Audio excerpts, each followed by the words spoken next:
Abu Salam crossing in the south is the only way for goods to get in and out of Gaza. Nicole Johnston has more from Rafah. Here at Rafah, hundreds of Gaza's truck drivers are on strike. They've blocked the entrance to the Kerem Abu Salam crossing, and that means at the moment no supplies can get in and out of Gaza. Now they're striking because Israel has closed the Kani crossing, and the drivers are saying that they won't work until it reopens. Now, Kani used to be the main export and import point for Gaza, but when Hamas took over, Israel closed it, except for gravel and grain, and now Israel has shut it down completely. Kani is a well-prepared crossing for security and infrastructure. It's cheaper. It's closer to the city, to the factories, to the warehouses and to the wholesalers. In addition, from the Israeli seaport to the crossing, it's only 35 to 40 kilometres. But Kerem Abu Salam is 3 times further than Kani, and its capacity is very limited. It's also more expensive. Now, Israel says that it's closed the Kani crossing for security reasons and that it's expanding the capacity of the Kerem Abu Salam crossing. But for people in Gaza, that's not enough, and businessmen and drivers here, they don't believe Israel. They say that they had a perfectly good crossing in the first place that never should have been closed, and that this is in fact another attempt by Israel to tighten the siege. Nicole Johnston, AlJazeera, Rafah. The Afghan President Hamid Karzai has rejected a US apology for mistakenly killing 9 Afghan boys in a NATO airstrike last week. Hundreds of protesters have been on the streets of the Afghan capital, Kabul, demonstrating against the US military operations in the country. A statement from Karzai's office said the president had told General David Petraeus, the top commander of coalition forces in Afghanistan, that civilian deaths in his country are no longer acceptable and that saying sorry wasn't enough. Japan's foreign minister has resigned after accepting a political donation from a foreign national, and that's illegal in Japan. Seiji Maheira admitted that he took money from a Korean resident in Japan. His departure is a blow for Japan's embattled Prime Minister, Naoto Kan, who's facing a divided party, deep economic problems and political deadlock over this year's budget.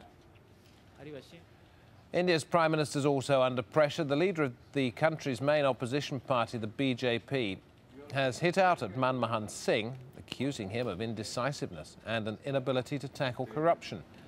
Follows a string of recent corruption scandals involving top officials and ministers. They are not able to take any clear-cut decision on any important issue. That is very clear. And the Prime Minister himself expressed helplessness. You have seen the Prime Minister's press conference. I have not seen any Prime Minister speaking in such a way. China's government's been tightening controls on foreign media, stepping up security in Beijing and Shanghai as well after calls for pro-democracy protests there. Security forces kept a close watch over Beijing's Tiananmen Square and other possible protest sites in a bustling shopping district. Calls for the demonstrations have been inspired, many say, by uprisings in the Middle East. While in Hong Kong, protesters have been on the streets again, supporting the so-called Jasmine movement. More from Rob McBride. A tiny protest with big hopes. A handful of activists, outnumbered at least 10 to 1 by police, turning up in support of China's Jasmine movement.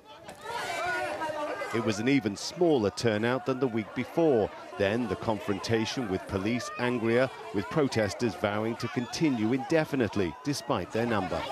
But we will come here every Sunday in support of the Jasmine movement in China. Actually, we are all prepared to be arrested.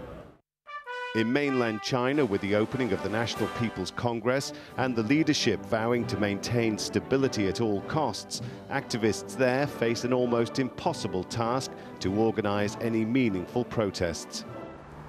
A heavy security clampdown in the streets and in cyberspace will see to that. Allowed to protest here in Hong Kong, activists in this well-connected city are also free to use as many online tools as their fingers will allow in their continuing campaign.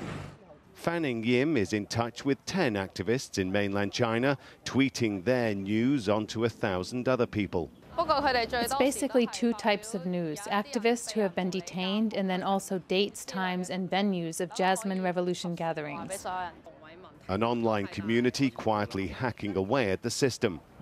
There are lots of restrictions in China, but there are also lots of hackers in China. And therefore, they are smart and they know how to gain the information beyond the state control. Activists here say their campaign is different to the Middle East, insisting their long, slow approach will eventually take hold. But as this protest ended for another week, the numbers are so small it's sometimes hard to see any movement at all. Rob McBride, Al Jazeera, Hong Kong. Take a look at this for a rather unusual job. Some would say it's not particularly pleasant, but it is a night out for some Indonesians on the island of Java. Sorry about this. Here's Step Vassen. A watchful eye, hunters ready for action. Armed with sticks and hooks, they spot their prey. A sudden attack.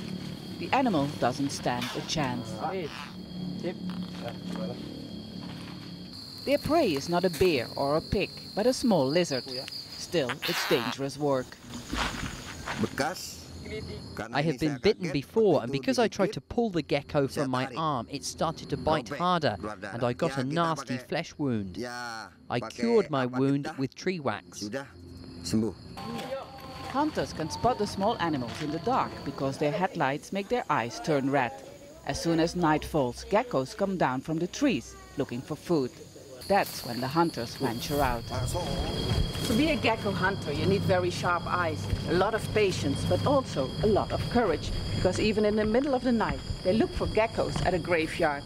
But this job is much better than they ever had before.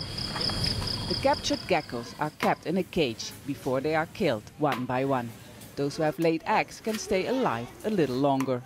Their remains are put on a stick to dry. Then, by thousands, they are put in boxes to be shipped to Hong Kong and Taiwan. This one small operation provides an income to more than 50 people. People in Taiwan use medicines from geckos against the cold. In the cold season, they buy a lot. They also use it against asthma and erection problems. The demand for traditional medicine in China and Taiwan has brought some wealth to impoverished villages in East Java. But the gecko business has a downside. Because of the high demand, fewer lizards can be found in the forest. Farmers are now starting to breed geckos to stay in business. Step Vassen, Al Jazeera, Probolinggo, East Java. Rio de Janeiro's world-famous carnival is just hours away, but it wouldn't be quite the same for a few of Rio's samba schools. They've spent all year building elaborate floats and costumes, only for a huge fire to destroy the lot. Al Jazeera spent time with Elizabeth Santana, who works at one of the schools. This is her story.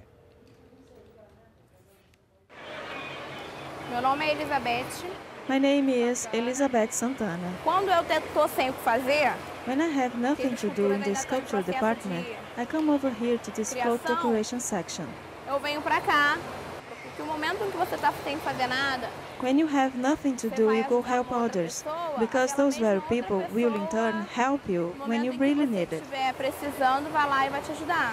Agora, esse ano, eu tô vendo muito união entre os empreiteiros.